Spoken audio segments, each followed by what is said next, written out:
पुराने शहर के एक कोने में एक टूटा फूटा मकान खड़ा था। एक समय में वहां रौनक हुआ करती थी, बच्चों की हंसी, बड़ों की बातचीत, रसोई की खुशबू। लेकिन अब वहां सन्नाटा था। उस सन्नाटे में बस दो जिंदा प्राणी रहते थे। एक चूहे जैसा डरपोक लेकिन जिज्ञासु जीव, मीशू, और एक बिल्लियों की दुनिया से अलग, शांत सी बिल्ली साया।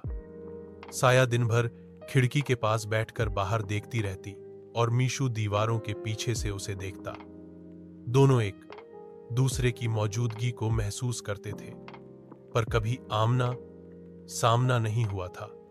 दो पहली मुलाकात, डर और रहस्य। एक रात बारिश जोरों पर थी। मीशू अपनी सुरंग से बाहर निकला तो फर्श पर फिसल गया और सीधा साया के सामने जा गिरा। साया ने अपनी बड़ी बड़ी आंखों से उसे देखा, पर पंजा नहीं उठाया। भाग क्यों नहीं रहा? साया ने पूछा। मीशू कांपते हुए बोला, तुमने मारा क्यों नहीं? साया कुछ पल चुप रही, फिर कहा, शायद अब लड़ने की ताकत नहीं बची। मीशू उस रात पहली बार डर के बिना सो पाया, और साया पहली बार अकेली नहीं थी। टूटी चीजों की भी एक जगह होती है। धीरे धीरे दोनों की मुलाकातें बढ़ने लगी। मीशू रोज खाने के लिए कुछ दाने लाता, साया उसके लिए दूध की कटोरी पास रख देती। मीशू को साया की आंखों में कोई गहरा दुहक नजर आता जो वो छिपाती थी। एक दिन उसने पूछा, तुम यहां अकेली क्यों रहती हो? साया बोली, कभी ये घर मेरा था, इंसानों का प्यार भी, लेकिन जब मैं बीमार पड़ी उन्होंने मुझे छोड़ दिया। मीशू ने धीरे से उसका पंजा छुआ।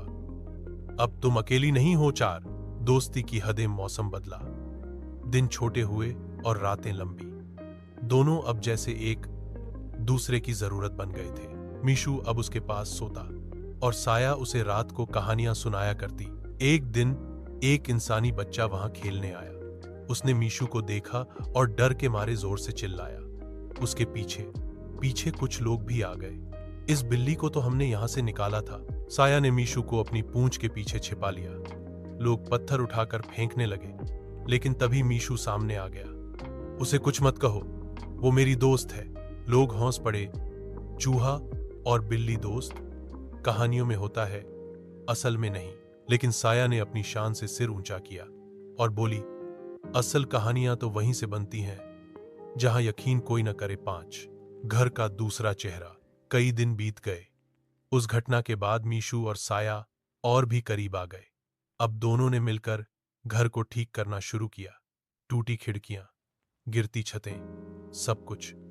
साया उसे पेंटिंग करना सिखाती और मीशू मजेदार किस्से सुनाता। धीरे धीरे वो वीरान घर फिर से जिंदा हो गया।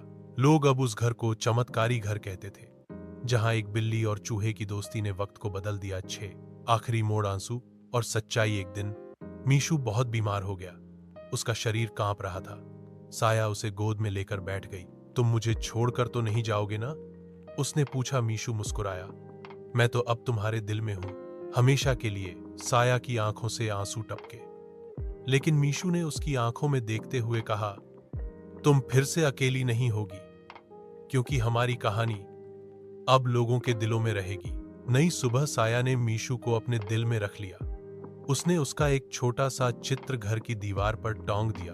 अब जब भी कोई नया बच्चा उस घर में आता, साया उसकी गोदी में चढ़ जाती और मीशू की कहानी सुनाने लगती, क्योंकि साया जानती थी, कुछ रिश्ते जन्म से नहीं बनते, कुछ रिश्ते बस दिल से। जजेट हाई चैनल को सब्सक्राइब जरूर करें।